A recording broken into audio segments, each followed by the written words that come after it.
Dr. Mbiriri, who is the doctor in charge here, and the district medical officer, he briefed me about the challenges they are now facing at this hospital, St. Peter's. Initially, it was constructed as a clinic, but the population in Chipinge South has grown. And not only that, they are also taking patients across the sub-river from Checheche, which is now Mashu. Some also do come from as far as Mozambique.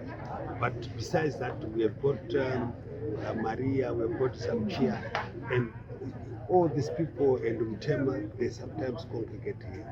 I've been told they are having 300 live beds every month here, the deliveries. But the infrastructure has to be upgraded to cope up. Not only infrastructure, the manpower in terms of our medical staff. So these are the issues which have been spelled out in me, and we are going to look into the issue and see how we can assist. As you are aware now, by now, that government has taken over all the missionary hospitals, council hospitals and clinics, in terms of making sure that the staffing of those areas and the payment of the staff, we do it.